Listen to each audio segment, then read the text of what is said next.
Welcome to Daily Scripture Reading. I do not own the rights to this music. Numbers chapter 21, this is the King James Version.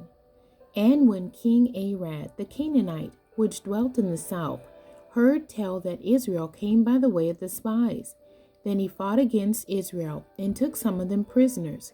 And Israel vowed a vow unto the Lord, and said, If thou wilt indeed deliver this people into my hand, then I will utterly destroy their cities. And the Lord hearkened to the voice of Israel, and delivered up the Canaanites, and they utterly destroyed them and their cities. And he called the name of the place Hormah. And they journeyed from Mount Hor by the way of the Red Sea to compass the land of Edom. And the soul of the people was much discouraged because of the way. And the people spake against God and against Moses, Wherefore have ye brought us up out of Egypt to die in the wilderness? For there is no bread, neither is there any water, and our soul loatheth this light bread. And the Lord sent fiery serpents among the people, and they bit the people, and much people of Israel died.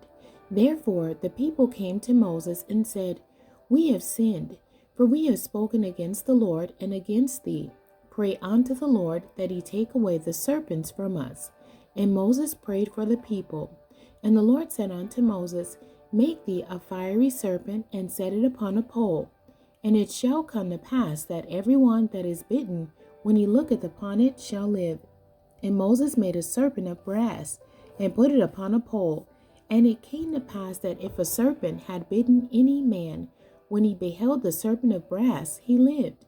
And the children of Israel set forward, and pitched in Oboth. And they journeyed from Oboth, and pitched at Ijeabarim, in the wilderness which is before Moab, toward the sun rising. From thence they removed, and pitched in the valley of Zared.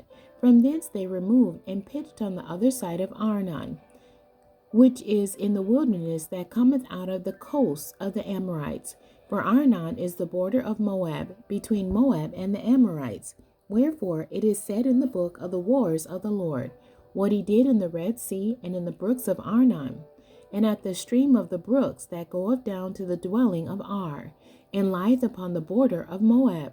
And from thence they went to Beer, that is the well whereof the Lord spake unto Moses, Gather the people together, and I will give them water. Then Israel sang this song, Spring up, O well, sing ye unto it. The princes digged the well, the nobles of the people digged it, by the direction of the lawgiver, with their staves. And from the wilderness they went to Mattanah, and from Mattanah to Nahaliel, and from Nahaliel to Bamoth, and from Bamoth in the valley that is in the country of Moab, to the top of Pisgah, which looketh toward Jeshimon. And Israel sent messengers unto Sihon, king of the Amorites, saying, Let me pass through thy land. We will not turn into the fields or into the vineyards. We will not drink of the well, but we will go along by the king's highway until we be past thy borders. And Sihon would not suffer Israel to pass through his border. But Sihon gathered all his people together, and went out against Israel into the wilderness. And he came to Jahaz, and fought against Israel.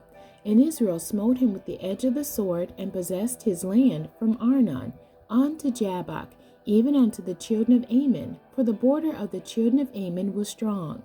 And Israel took all these cities, and Israel dwelt in all the cities of the Amorites, in Heshbon, and in all the villages thereof. For Heshbon was the city of Sihon, the king of the Amorites, who had fought against the former king of Moab, and taken all his land out of his hand, even unto Arnon. Wherefore they that speak in Proverbs say, Come into Heshbon, let the city of Sihon be built and prepared. For there is a fire gone out of Heshbon, a flame from the city of Sihon. It hath consumed Ar of Moab, and the lords of the high places of Arnon. Woe to thee, Moab! Thou art undone. O people of Chemosh, he hath given his sons that escaped, and his daughters, into captivity unto Sihon, king of the Amorites. We have shot at them. Heshbon is perished even unto Dibon, and we have laid them waste even unto Nophah, which reacheth unto Medeba. Thus Israel dwelt in the land of the Amorites. And Moses sent to spy out Jazer, and they took the villages thereof, and drove out the Amorites that were there. And they turned and went up by the way of Bashan, And Og, the king of Bashan, went out against them, he and all his people, to the battle of Edrei. And the Lord said unto Moses, Fear him not, for I have delivered him into thy hand, and all his people, and his land. And thou shalt do to him as thou didst unto Sihon, king of the Amorites, which dwelt at Heshbon. So they smote him and his sons and all his people, until there was none left him alive, and they possessed his land. The end. God bless you, and thank you for joining me today.